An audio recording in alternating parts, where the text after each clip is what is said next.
આગળ વાત કરીએ રાજકોટમાં બ્રહ્મ સમાજ ચોકમાં મારામારીની ઘટના સામે આવી। બાળકોને ઉપાડતી ગેંગ હોવાની શંકાએ બબાલ સર્જાઈ અને લોકોના ટોળાએ મહિલાને માર માર્યો। મહિલાને ઢોર માર માર્યા હોવાનો એક વિડીયો પણ સામે આવ્યો। ગાંધીગ્રામ પોલીસે ઘટના સ્થળે પહોંચી તપાસ હાથ ધરી હતી અને તપાસ કરતા આ મહિલા ભિક્ષુક હોવાનું સામે આવ્યું। ગઈકાલની ઘટનાનો આ વિડીયો છે જે હાલ વાયરલ થઈ રહ્યો છે। તો બાળક ચોર ગેંગ હોવાની અફવાઓ ફેલાતા અહીં બબાલ સર્જાઈ હતી। એક મહિલા જે ભિક્ષુક હતી તેને માર મારવામાં આવ્યો। વધુ વિગત સાથે મારી સાથે સંવાદદાતા અંકિત જોડાઈ ગયા છે। અંકિત, આજે વિડીયો વાયરલ થઈ રહ્યો છે, મહિલાને માર મારતો વિડીયોની હકીકત શું અને શું અપડેટ? ફરીથી વાત કરવામાં આવે તો જે વાયરલ વિડીયો થયો છે તે રાજકોટના રૈયા રોડનો હોવાનું છે તે સામે આવ્યું છે। રૈયા રોડ પર બ્રહ્મ સમાજ ચોક આવેલો છે ને બ્રહ્મ સમાજ ચોકમાં મારામારીની ઘટના છે તે સામે આવી હતી।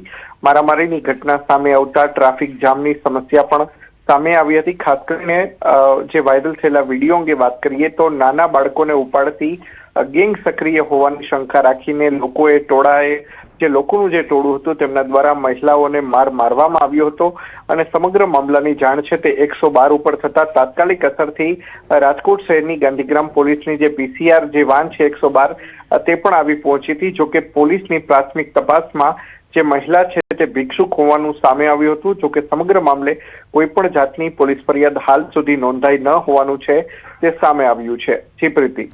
જી આભાર માહિતી આપવા બદલ। તો સુરતમાં ધૂળેટીના બહાને મહિલા પર હુમલો થયો। કતારગામ વિસ્તારમાં મારામારીની ઘટના બની, જ્યાં ટોળાએ મહિલાને લાકડી અને ધોકા વડે માર માર્યો। મહિલા પર પાણીના પાઉચ ફેંકવા બાબતે બવાલ થઈ હતી। મહિલાએ આ કલરવાળા પાણી ફેંકવાની ના પાડી, જેના કારણે ટોળું ઉશ્કેરાયું અને મહિલાને માર મારવામાં આવ્યો। ફરિયાદના આધારે પોલીસે તપાસ હાથ ધરી છે। આ ઘટનાના મારામારીની જે ઘટના બની એના સીસીટીવી ફૂટેજ પણ સામે આવ્યા। હાલ આ સમગ્ર મામલે કડક કાર્યવાહી કરવા માટે કમિશનરને પણ રજૂઆત કરવામાં આવી છે।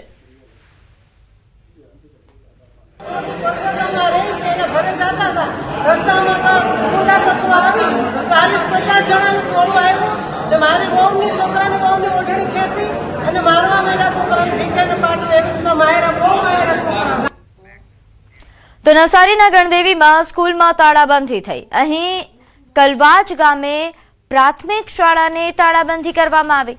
શાળામાં શિક્ષણ બાબતે બેદરકારી દાખવતા શિક્ષિકાના બદલીની માંગ થઈ રહી છે। શિક્ષિકા વિરુદ્ધ અગાઉ પણ 2 વખત તાળાબંધી અહીં ગ્રામજનો કરી ચૂક્યા છે। જિલ્લા પ્રાથમિક શિક્ષણ અધિકારીએ શિક્ષિકાની બદલી માટે આશ્વાસન આપ્યું હતું।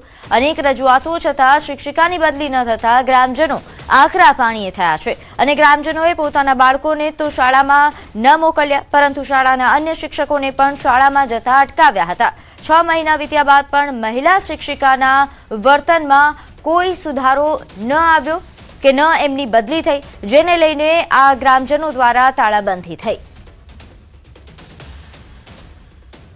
રૂપાબેન મોહનભાઈ પટેલ જે સિનિયર શિક્ષિકા તરીકે આ શાળાની અંદર એમની ટ્રાન્સફર કરવામાં આવી ડુવાડાથી, અને તેઓ વિદ્યાર્થીઓના ભવિષ્ય સાથે ચેડા કરી રહ્યા હોય એવું અમને લાગી રહ્યું છે। હવે અમારે રૂપાબેનની બદલી જ્યાં સુધી થાય નહીં ત્યાં સુધી અમે તાળું ખોલવાના નથી।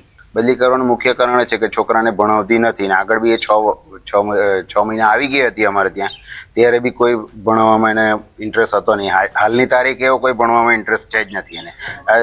ટીચર લોકો જ સામે બી એ ગમે તેમ જવાબ આપે ને સામે જ બોલતી છે એમ, ને કોઈ કામ નથી કરતી એ। સવારે અમે સ્ટાફ સાથે શિક્ષકો સાથે અમે આવ્યા, પરંતુ અમને અંદર જવા દીધા નહીં અને એમને જ્યારે પૂછવામાં આવ્યું ત્યારે એમણે જણાવ્યું, એસએમસીના સભ્યોએ જણાવ્યું કે અમે આજે બાળકોને પણ મોકલવાના નથી અને તમને પણ અંદર જવા દેવાના નથી। આગળ વાત કરીએ ગાંધીનગરમાં ચિત્ર શિક્ષકોનો વિરોધ છે। રાજ્ય સરકારે ચિત્ર શિક્ષકોની ભરતી પ્રક્રિયા હાથ ન ધરતા ઉમેદવારોમાં આક્રોશ છવાયો। ઉમેદવારોનું કહેવું છે કે 15 વર્ષથી રાજ્ય સરકારે ચિત્ર શિક્ષકની ભરતી કરી નથી। બજેટ દરમિયાન ભરતીની જાહેરાત થશે તેવું આશ્વાસન આપવામાં આવ્યું હતું। વારંવાર રજૂઆત છતાં ભરતીની જાહેરાત થતી નથી, ત્યારે માર્ચના અંત સુધીમાં ઉમેદવારોની માંગ નહીં સંતોષાય તો ઉગ્ર આંદોલનની પણ ચીમકી ઉચ્ચારાઈ હતી। સરકારના બજેટમાં ગ્રાન્ટ ફાળવવામાં આવી છે, તો અમારે સરકારને નમ્ર વિનંતી છે કે વ્યાયામની સાથે સાથે ચિત્ર અને સંગીત વિષયના શિક્ષકો માટે પણ બજેટ ફાળવવામાં આવે. જો ગુજરાત સરકાર નહીં કરે તો અમને ખબર છે એમ કે ભાઈ વ્યાયામ વિષયનું 32 દિવસ આંદોલન ચાલ્યું એમ જો આ થોડા દિવસોમાં નહીં કરે, માર્ચ મહિનાના એન્ડ સુધીમાં નહીં કરે તો અમે આંદોલન તરફ દિશા ચિતરીશું. સખત વિરોધ કરીએ છીએ. હવે આગળ ઉગ્ર આંદોલન કરશું. અમે બધા, અમારી ભરતી નહીં થાય તો અમે બધા દરેક વ્યક્તિ જેટલા ઊભા છે એ આત્મવિલોપન કરવાની તૈયારીમાં છીએ. આગળ વાત કરીએ, 4 રાજ્યોમાં ઘરફોડ ચોરી કરનાર ચોર આખરે સકંજામાં આવ્યો છે. મહારાષ્ટ્રના નંદુબાર પોલીસે આરોપીને દબોચ્યો.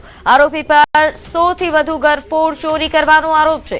24 વણ શોધાયેલી ઘરફોડ ચોરીના ગુનાનો ભેદ ઉકેલાયો છે.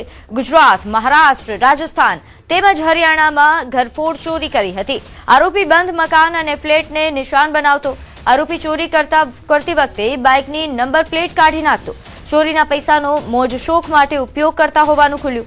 કોઈને શંકા ન જાય તે માટે વ્યવસ્થિત કપડાં અને હેલ્મેટ પહેરીને રેકી કરતો. પોલીસે આરોપી પાસેથી 15,55,000 થી વધુનો મુદ્દામાલ જપ્ત કર્યો છે. પોલીસે આરોપી જીમી ઉર્ફે દીપક શર્માની ધરપકડ કરી. તો આ ચોર છે જેણે 4 જેટલા રાજ્યોમાં ઘરફોડ ચોરીને અંજામ આપ્યો છે. આખરે આ ચોરને દબોચી લેવામાં આવ્યો છે. આગળ વાત કરીએ, અમદાવાદમાં એસવીપી હોસ્પિટલમાં મહિલાના મોતનો મામલો. અમદાવાદ મ્યુનિસિપલ કોર્પોરેશનના વિપક્ષના નેતા શહેજાદ ખાન પઠાણે હોસ્પિટલનો ઘેરાવ કર્યો. એસવીપી હોસ્પિટલના ડોક્ટરો અને સત્તાધીશો પર ગંભીર આરોપ લગાવ્યા.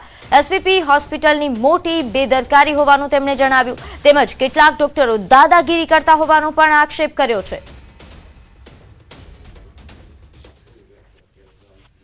एसवीपी अस्पताल की बेदरकारी के कारण पिछले कई वर्षों में कई मृत्यु सामने आई है.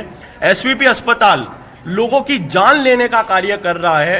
सो कॉल्ड स्मार्ट सिटी का टैग दिया गया है, लेकिन सो कॉल्ड स्मार्ट सिटी में एसवीपी अस्पताल का फेलियर अहमदाबाद शहर की जनता को लगातार परेशान करता जा रहा है.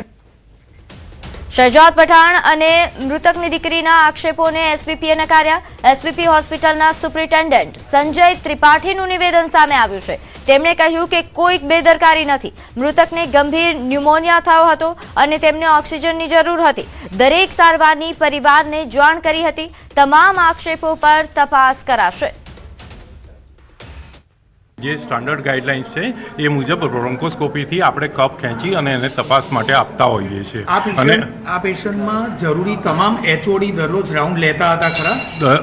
એચઓડી રેગ્યુલર રાઉન્ડ લેતા હતા અને દર્દી અને એમના સગાને રેગ્યુલરલી બ્રીફ કરવામાં આવેલું છે. એ રેગ્યુલર રાઉન્ડ લેતા હતા અને દર્દી અને એમના સગાને રેગ્યુલરલી બ્રીફ કરવામાં આવે. દાવો ખોટો છે કે નહીં એના માટે અમે તપાસ પણ હવે નીમવાના છે. એમના એક જે આક્ષેપો છે એના માટે વિગતે તપાસ કરવાના છે અને ડેપ્યુટી કમિશનર શ્રીએ પણ આ બાબતે સૂચના આપવામાં આવેલી છે.